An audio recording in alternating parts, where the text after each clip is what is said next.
라켓의 이 두께에 따라서도 무게나 이 파워의 영향도 좀 있잖아요. 그치. 네. 라켓의 보통 두께는 어느 정도 감는 편이세요? 선수로 있을 때는 두꺼운 것보다 얇은 게 더 좋더라고. 두꺼우면 손목 쓰기가 좀 까다로우니까. 그렇죠. 그러면 일반 동호인분들이 복식을 하잖아요, 보통. 근데 이제 두께를 뭐 두껍게 하시는 분들도 있고 얇게 하시는 분들도 있는데 추천을 한다면? 동호인분들이 생각보다 라켓에 관심이 정말 많으시더라고요. 레슨하다 보면 처음 보는 브랜드도 되게 많아. 네, 브랜드도 정말 많고 그리고 라켓 종류가 이 라켓 중에서도 그립에 대해서 궁금하시는 분들도 많더라고요. 그거 아세요? 두께가 이제 기본 이 그립을 감기 전에 손잡이라고 하잖아요. 그 나무로 된 네, 이 손잡이의 두께. 그게 표기된 게 네. 아마 G로 돼 있어. 오, 아네. 그 숫자가 올라갈수록 얇아져요. G5. 네, G6, G7까지도 이렇게 막 가는데 보통은 G5의 라켓이 가장 흔한 것 같고, 그리고 조금 얇고 가볍다 싶으면 이제 G6로 이제 가긴 하는데, 라켓의 이 두께에 따라서도 무게나 이 파워의 영향도 좀 있잖아요. 그치. 라켓의 보통 두께는 어느 정도 감는 편이세요? 선수로 있을 때는 단식도 뛰고 복식도 뛰었으니까 복식을 뛰는 경우에는 원래 있는 원그립, 고무로 된 네. 라켓에서 하는 감겨있는 그거를 떼고 거기에 이제 스펀지를 조금 보충을 한 다음에 그립을 감았고, 단식 라켓 같은 경우는 그 그립이 있는 상태에서 그냥 스펀지를 얇게 한 줄만 감아서 그 위에 바로 타올을 단식할 때 두껍게. 그러면 그 이유가 있잖아요. 단식은 복식처럼 이렇게 라켓 전환을 빠르게 할 일이 없으니까 일단 뭐 감각이나 백도 뭐 쥐어봐야 한 요 정도? 그립 전환이 많이 없으니까 조금 두껍게 쓰면서 공격할 때 이제 파워도 좀 실리게끔 그립을 감는 편이었고, 복식 같은 경우는 강하게 때리기도 해야 되지만 이게 아무래도 수비나 네트 플레이에서 라켓을 짧게 쥐고 스윙을 할 때는 두꺼운 것보다는 얇은 게 더 좋더라고요. 두꺼우면 손목 쓰기가 좀 까다로우니까. 그렇죠. 그러면 일반 동호인분들이 복식을 하잖아요, 보통. 근데 이제 두께를 뭐 두껍게 하시는 분들도 있고 얇게 하시는 분들도 있는데 추천을 한다면? 사람마다 손 크기가 다르잖아. 그쵸. 어떤 분은 똑같이 감았어요. 이렇게 똑같이 감았는데 어떤 분은 딱 잘 쥐어졌는데 한 분은 이게 손가락이 너무 기니까 막 이렇게 쥐어져. 막 손가락이 삐져나와. 막 이렇게. 그런 분들한테는 조금 그립을 조금만 더 두껍게 감아보라고 권유는 하지. 그러니까 얇다고 무조건 좋은 게 아니고 그리고 두껍다고 또 무조건 좋은 게 아니고, 이게 내가 잡고 스윙을 하고 라켓을 이렇게 전환을 해봤을 때 내 손 주먹 안에 딱 알맞게 잡히는 그 정도가 있어. 그러면은 이렇게 잡았을 때 손 안에 딱 감기는 딱 알맞게 들어오는 두께로 하는 게 좋다. 난 또 너무 얇으면 잡을 때 라켓이 돌아가더라고. 그래서 저는 오히려 얇게 하는 걸 많이 추천해요라고는 말씀을 드렸었어요. 왜냐면 두꺼울수록 또 컨트롤이 안 될수록 그립 전환에 되게 어려움이 많으시니까 좀 얇게 쓰는 거를 추천해드린다고 했지만 생각해보니까 내가 기준이 없었네.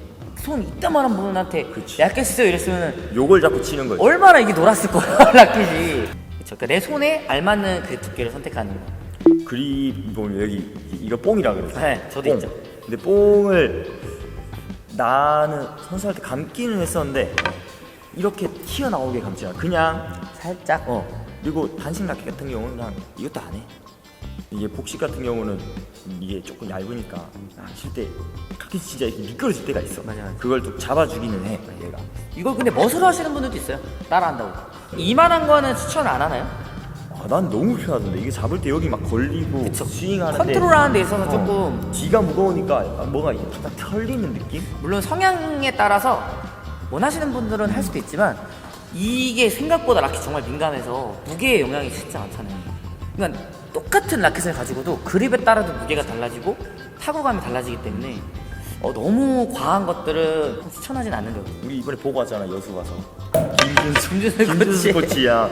김준수 코치 뽕을 이만큼씩 감아 넣어. 근데 그렇게 안 감아도 될 것 같은데 뭐 파워로 하는 스타일도 아닌데 그렇게 힘이 좋은 스타일도 아닌데. 손목도 잘 쓰는 거 굳이 뭐 고성현 신백철 선수가 되게 파워풀하잖아요. 근데 라켓도 가벼운 거 쓰고 그립도 그렇게 두껍게 안 쓴다고 하는 것 같더라고요. 두껍게 쓰는 게 좋다라고 생각하시는 분들이 있는데 물론 일리는 있는 말이긴 해요. 그치, 손잡이가 아무래도 두꺼우면 네. 줄 수 있는 줄 수 있는 힘이 좋으니까 너무 과하면 오히려 파워를 사용하기 어려울 수 있고, 내가 원래 파워가 좋다라고 하면 굳이 그 파워를 또 끌어올리기 위해서 두껍게 쓸 필요는 없는 거야.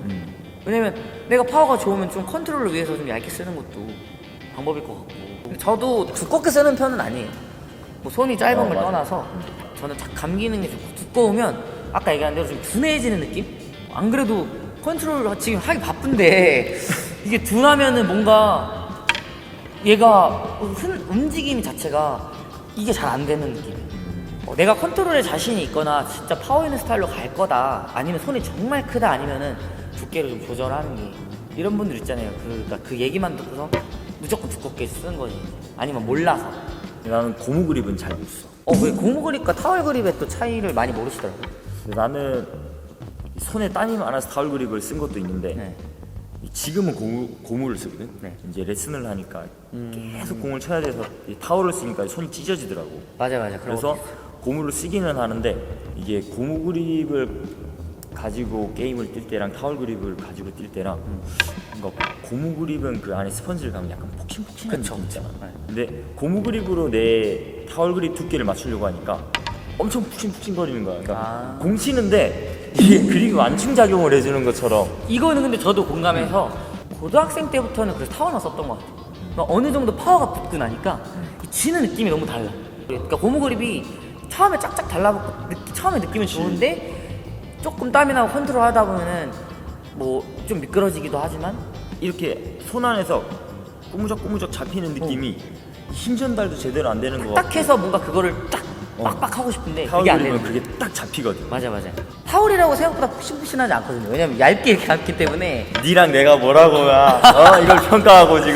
그렇죠. 하지만 뭐 고무 그립 쓰는 선수들이 있긴 있죠. 근데 선수들도 대부분 타월을 많이 쓰는 것 같아요. 근데 여자 선수들 같은 경우는 고무 그립 그쵸, 좀 많이 쓰고 남자 선수들은. 타월 그립 위주로 좀 많이 쓰는 편. 근데 그렇다는 거는 좀 파워에 영향이 있지 않나. 안세영 선수는 고무 그립 쓰잖아. 단식 플레이고 또 여자니까. 그러니까 남자들이 타월 그립을 많이 쓴다는 거는 파워에 좀 어느 정도 지장이 있으니까 많이 쓰지 않나. 내가 팀에 있을 때 이천공항 선수들 중에 고무 그립을 쓴 선수가 한 명 있었어. 한 명. 아무래도 남자들이 또 더 땀이 많이 나기도 하는 것 같아요, 보편적으로.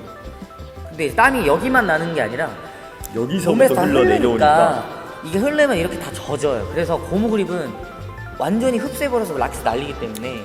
고등학교 때 고무 그립 쓰다가 여기 흐른 땀이 여기가 젖은 거야. 새 라켓 들고 공을 쳤는데 라켓이 날라가 부러졌어. 그러니까 그런 경우가 있죠. 그때부터 탄마랑 타월 그립을 썼지. 근데 대부분 동호인분들이 탄막 가루를 잘 모르시더라고요. 그러니까 타월 그립을 쓰시려면 그냥 이것만 되는 게 아니라 이것도 땀에 젖으면은 미끄러워.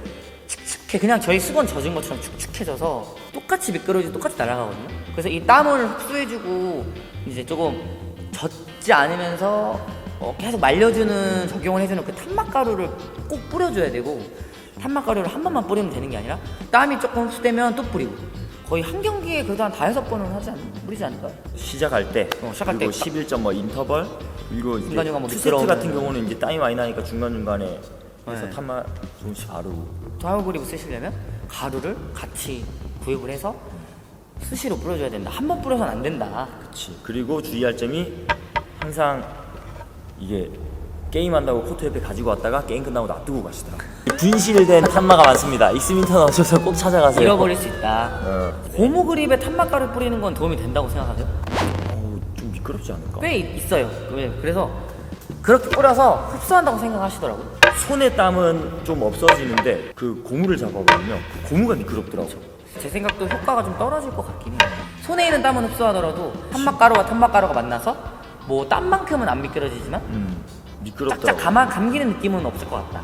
타월 그립의 단점이 겨울철에 운동 끝나고 이제 라켓 가방에 넣어놨던 라켓을 그 다음날에 꺼내면 그립이 고슴도치가 돼 있어. 많이 쓰다 보면 이 타월 올이 이렇게 올라오잖아요. 이게 이제 굳어버려. 그립도 생각보다 잘 관리를 해줘야 되는. 항상 따뜻한데 좀 그립을 녹여가지고 조금 뭐 말린 다음에 보관을 하거나, 아니면 따뜻한데 라켓 자체를 보관을 해준다. 실내 집에 이제 라켓 가방을 보통 차에 놔두고 다니시니까 차에 있으면서 이제 그립이 엄청 차가워지는 경우가 있는데 좀 라켓도 여름이나 겨울에 트렁크에 놔두는 것보다는 집에 네. 이제 좀 번거롭더라도 가지고 왔다 갔다 하시는 게 훨씬 라켓 관리에도 좋고. 네. 버트도 늘어지니까. 그렇지. 코트 같은 경우는 뭐 겨울철에는 얼어 있어서 잘못 맞으면 바로 끊어져 버리니까. 이것도 꿀팁이네요. 라켓 관리에 있어서 겨울철에는 얘가 좀 얼어있는 상태에서 치면 금방 끊어지니까 확실히 겨울철에 잘 끊어지네. 그리고 여름철에는 좀 늘어지는 게 아무래도 타이어처럼 그런 효과가 더 있으니까. 텐션이 금방 좀. 네, 그래서 여름에는 텐션을 좀 올리는 것도 도움이 될 것 같긴 해요. 그럼 다음번에 이제 거트 얘기를. 스트링에 관해서 하면 좋을 것 같아요. 종류도 많고 레스 하니까. 빅터. 네.